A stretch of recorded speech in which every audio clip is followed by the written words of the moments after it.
Hola a todos, mi nombre es Héctor Morales y mi tema de presentación son los problemas inversos estadísticos y computacionales desde una perspectiva de la ciencia de datos. Antes de dar una idea básica de lo que son los problemas inversos en matemáticas, debo mencionar qué son los problemas directos.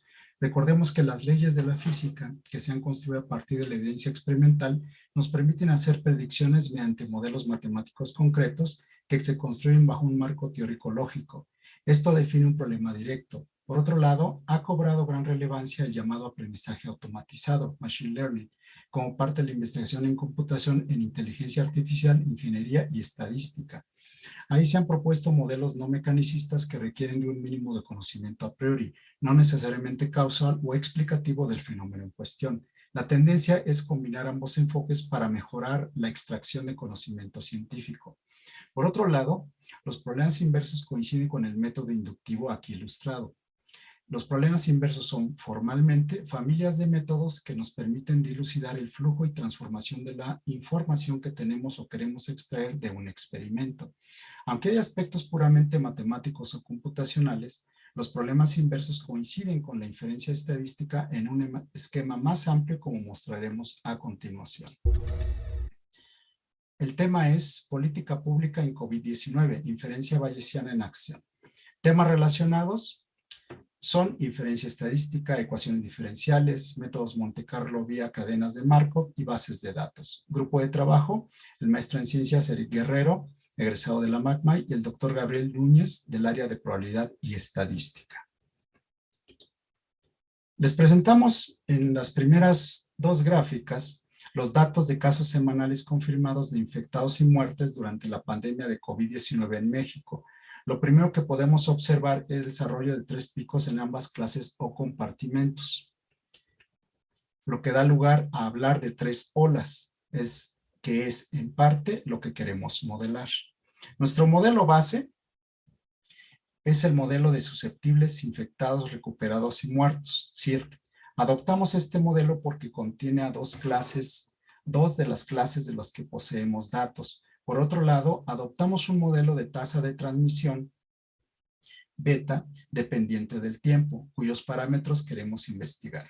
Con esta tasa queremos cuantificar la efectividad de la intervención gubernamental llamando, por ejemplo, a vacunarse o a confinarse. Así también la llamada fuerza de infección, que es proporcional al número de infectados multiplicados por la tasa per cápita de transmisión. En la gráfica de arriba podemos observar en acción un método MCMC basado en el teorema de Bayes y el cómputo de la probabilidad posterior, la cual se va definiendo mejor en la medida que las cadenas de Markov convergen como se muestra, siguiendo el criterio del lado derecho de la expresión. En las gráficas inferiores observamos la estimación en tendencia vía las medianas de la tasa de transmisión, en negro, y ambas superpuestas a los datos, y de la fuerza de infección, ambas superpuestas a los datos. La tasa de transmisión, por otro lado, nos informa que a pesar de que hubo intervención gubernamental para paliar los efectos de la pandemia, siempre existe un retraso en la respuesta de la población, lo cual se puede juzgar por los decaimientos exponenciales en la tasa de transmisión, que no necesariamente coinciden con las caídas de los picos en los datos.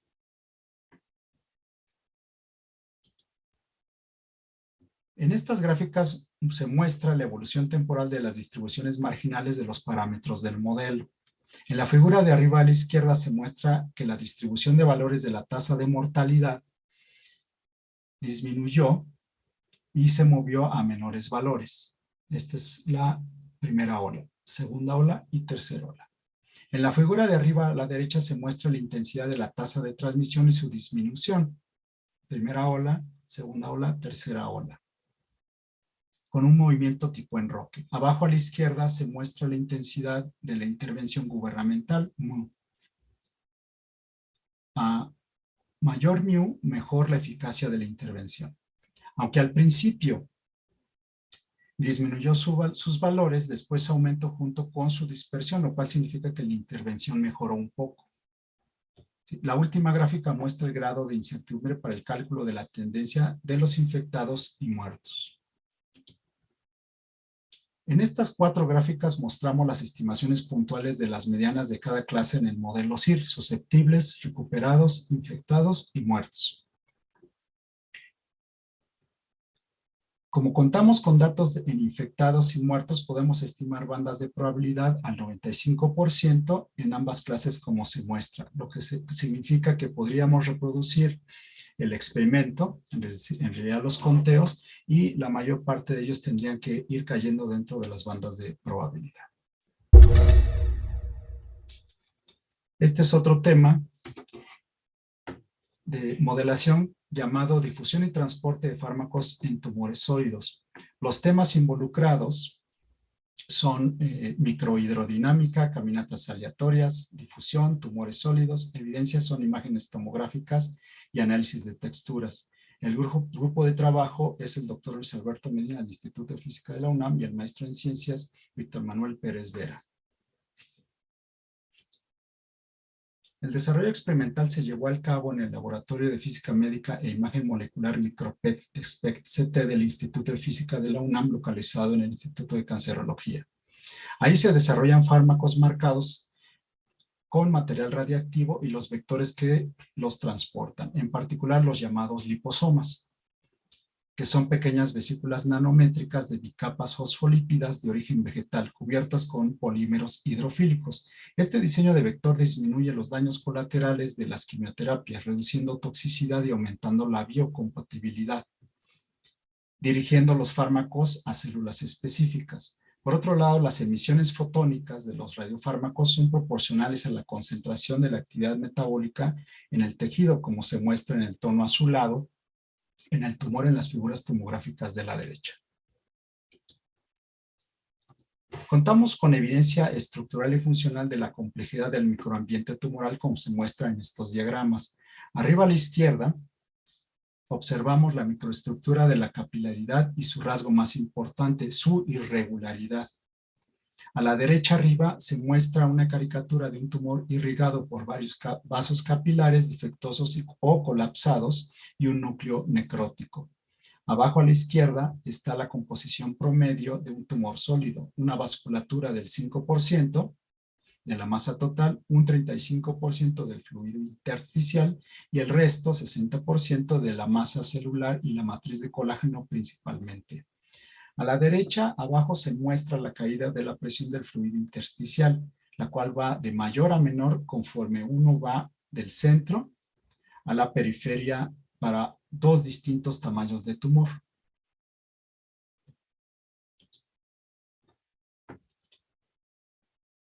Esta es una descripción sucinta del modelo matemático del problema directo.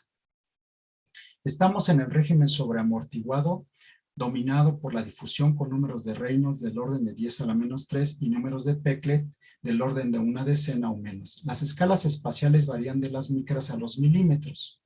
Un tumor sólido puede tener un diámetro de 1 centímetro y los tiempos característicos de los minutos a horas. Una imagen tomográfica, por ejemplo, se registra en el orden de 15 minutos.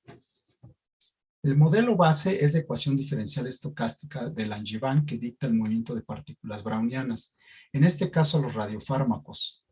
La ecuación incorpora las fuerzas en que están sujetas las partículas en el microambiente tumoral. Básicamente tenemos presentes fuerzas sistemáticas y las fluctuaciones térmicas del ambiente. Las fuerzas sistemáticas las podemos separar como osmótica y la fricción hidrodinámica del fluido. El flujo del fluido lo modelamos mediante la ecuación de Bridgman, que es una generalización de la de Darcy para medios porosos. Finalmente, se promedia en el espacio fase a la ecuación de Langevin, la cual da lugar a segundo orden a la ecuación de Fokker-Planck o Smoluchowski, la cual dicta la evolución temporal de la concentración P del radiofármaco, incorporando las fuerzas antes mencionadas en sus parámetros dependientes del espacio.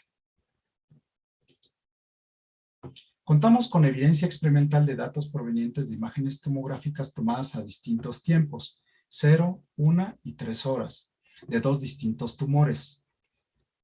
Una concentración inicial del radiofármaco se inyectó directamente al centro del tumor en cada experimento. Se observa su evolución temporal y sobre todo la irregularidad con que es difundido y transportado el fármaco. No se observan vasos capilares que son del orden de las micras y la resolución del PET del orden de los milímetros. Estos datos provienen de Sirio Bolaños, entonces nuestro tesista de la McMike, que se involucró en los experimentos. Aquí mostramos al modelo computacional en acción. En la gráfica de arriba, a la izquierda se muestra el campo de flujo del fluido superpuesto al potencial del fluido intersticial.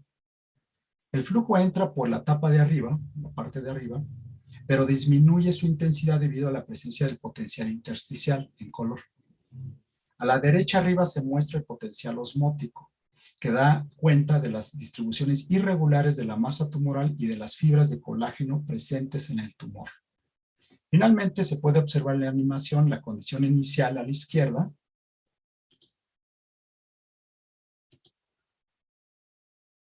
y la evolución temporal a la derecha. Esta simulación se parece mucho a los registros tomográficos del PET que mostré antes. Sin embargo, el problema inverso de recuperar a partir de las imágenes reales, por ejemplo, la forma del potencial intersticial, las características estadísticas del potencial osmótico o algún otro rasgo del tumor, es un problema que requiere otro tipo de estrategias. También se puede notar una disminución de la cantidad de sustancia porque se está difundiendo, a la vez que se está empujando por el flujo del fluido. Las irregularidades, desde luego, aparecen por la presencia del potencial osmótico, que tiene propiedades estadísticas.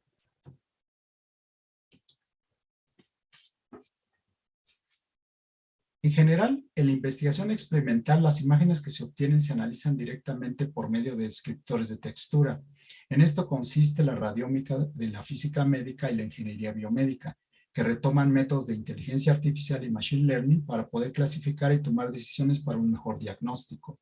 Nosotros proponemos investigar el problema inverso mediante el impacto que tiene sobre la condición inicial en nuestro modelo, los elementos del modelo computacional, como son el potencial intersticial, el flujo de entrada por los vasos capilares o el contenido de colágeno en el tumor y de su distribución mediante estos descriptores. Aquí mostramos cómo varía el contraste, la correlación, la energía, la homogeneidad e incluso la entropía para distintas presiones intersticiales. Se trata de un experimento todo controlado, pero basado en el problema y la física. Mis comentarios finales son los siguientes. El trabajo en modelación matemática se enriquece si es multidisciplinario. Por lo mismo, junto con el doctor Gabriel Núñez del área de probabilidad estadística, hemos formado el grupo de ciencia de datos, junto con otros colegas como el maestro Oscar Yáñez de Ingeniería Eléctrica, la doctora Elisa Domínguez Fiutinger, que es bióloga del Instituto de Biomédicas de la UNAM, y mantenemos colaboración con el doctor Luis Alberto Medina del Instituto de Física, él es experimental y físico médico, y el doctor Miguel Ángel Morales, que él es matemático del CIMAT. La incorporación de datos experimentales es fundamental en la modelación matemática, así también como el cómputo científico, la estadística y la inteligencia artificial. En general, partimos de un principio de modelación matemática que dice que la evidencia debe preceder al modelo. Gracias.